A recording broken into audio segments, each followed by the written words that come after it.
Hello everyone, I'm DC Wood, back again finally for a review of comedy horror flick Crispy's Curse. I'd just like to give my apologies to chum John Williams and everyone involved in this production. I had intended to review this much earlier, but due to personal problems and numerous other projects in 2018, I've only gotten round to reviewing Crispy's Curse just recently. It's way overdue, this review, and for that I apologise. The gist of Crispy's Curse. Crispy's Curse is the third feature-length movie made by independent filmmaker John Williams. The other two I've reviewed before, of course. The Mother Town back in 2014 and The Slayers back in 2016. After dabbling with zombies and vampires throughout Stoke-on-Trent, the Lake District and Scotland, John now writes, directs and produces a movie based on a murderous clown that's returned from the grave to seek vengeance. As Crispy's murderous rampage continues, numerous groups become determined to uncover the clown's secrets and stop him once and for all, such as the Spirit Hunters International Team, paranormal investigators.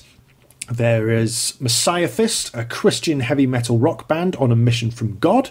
There's Pope and Moss, a pair of obnoxious, condescending police detectives, and Alon Baptiste, a reality TV star and powerful spirit medium. The main cast are as follows. There is Crispy the Clown, who is played by Daniel Kubley. There is Messiah Fist, who consists of lead singer Max Marnix van der Kraan, Sneege, Jonathan Parsons, and Gus, Matthew Sandland. The Spirit Hunters International Team consists of Mary, Angie Belcher, Daniel Alexander, and May, Kate Kubley. Detective Moss is played by Dean Ackerman, and Detective Pope is played by Wesley Martin, and Alan Baptiste is played by Darren McCurry. The entire cast features dozens more, but there are some surprise guests as well, namely former Big Brother winner Pete Bennett, who has been a fantastic, brilliant performer in Williams' previous films, such as The Slayers, and of course in The Mother Town as unscrupulous TV reporter Keith Smith. Here, Pete is actually Keith's brother Steve for this outing. Famous spiritual medium and TV celebrity Derek Acorah, host of Most Haunted, is also here playing Alan's dad, Stan Baptiste, who features predominantly in the Meet the Baptistes reality show segments that feature in the film as part of a running gag. And finally, writer, director, producer John Williams himself makes several cameo appearances throughout the film in a variety of different roles. The film itself, this is the third feature-length film of John Williams that I've seen and reviewed. The Mother Town was an ambitious, amazing achievement that was done on a £500 budget, and what it lacked in polish, it more than made up for with its scope, great screenplay, enthusiastic cast, and Williams showcasing his potential as a filmmaker. The Slayers was proof of what John could do with a larger budget and more resources. In fact, I'd say he realised his potential with The Slayers, producing a film that was well polished, sharp and high quality, whilst combining all that with the formula that made The Mother Town such a cult hit.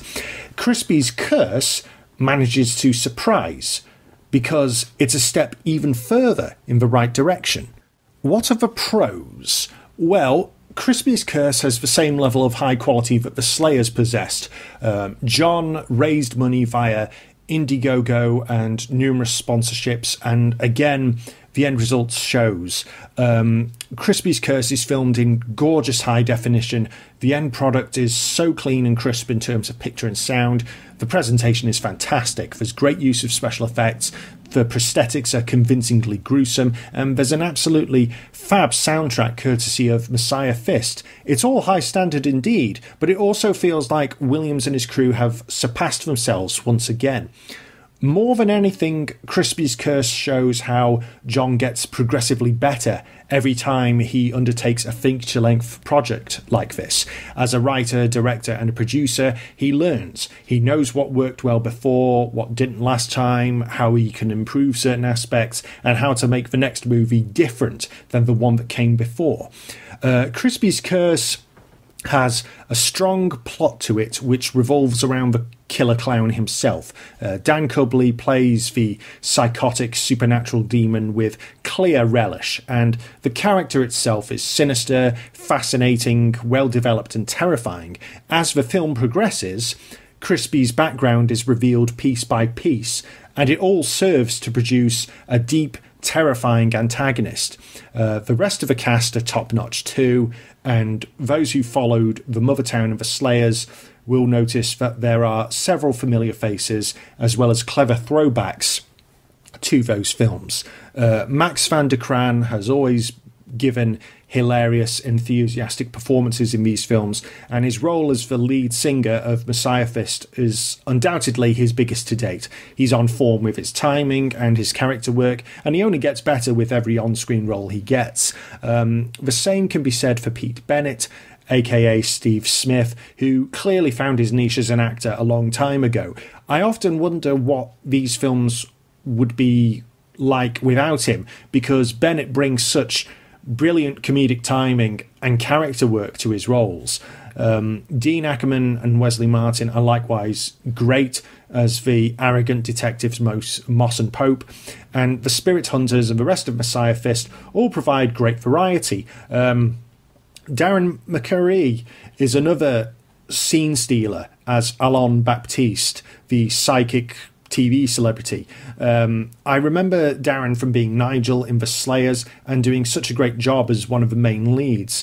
Here, Darren shows just how utterly versatile he is. The character of Alain is aloof, condescending, has such a superiority complex, but at the same time there's a desire to do the right thing and give respect where it's due.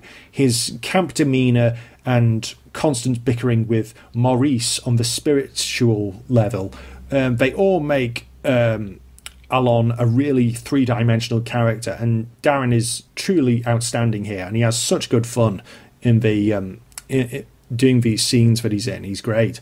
And of course, Derek Acorah is another great celebrity surprise that is on offer. Like Nick Hancock in The Mother Town and Eddie Hall in The Slayers, Derek doesn't have a major role in the film, but he leaves his mark every time he pops up during the Meet the Baptistes running gag. As Alain Baptiste's father Stan, Derek partakes in some terrific banter with Darren, and there are so many highlights in Crispy's Curse, and there's hardly a dull moment. What are there in terms of cons? In a lot of ways, Crispy's Curse improves over even The Slayers. However, I thought that the pacing for this film wasn't quite as good as its predecessor. At 1 hour 40 minutes, it's a suitable length. I mean, that running time worked in The Slayers, but I don't think Crispy's Curse utilised the running time quite as well as its predecessor did.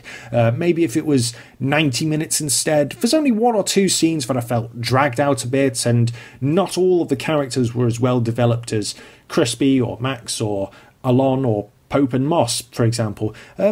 Again, the nitpicks are just nitpicks, really. As I said, John just continues to progress in leaps and bounds with every film he does. So there's nothing really wrong with it, really.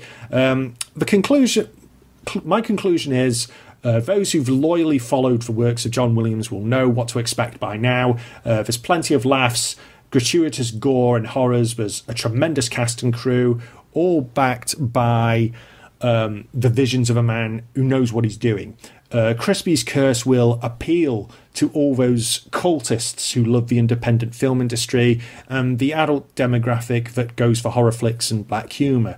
With all the resources at John's disposal, his talents continue to shine through, as do those who work with him. Williams has improved once again with this project, meaning that Crispy's Curse is not only his best film yet, it makes one really keen for the next endeavour to see how he outdoes himself again. 5 stars. For more information on Crispy's Curse, check out the official Facebook page on the link in the description below this video, and also check out John Williams' official website at johnwilliamsfilms.com. Thank you all again for watching, everyone. Bye-bye for now.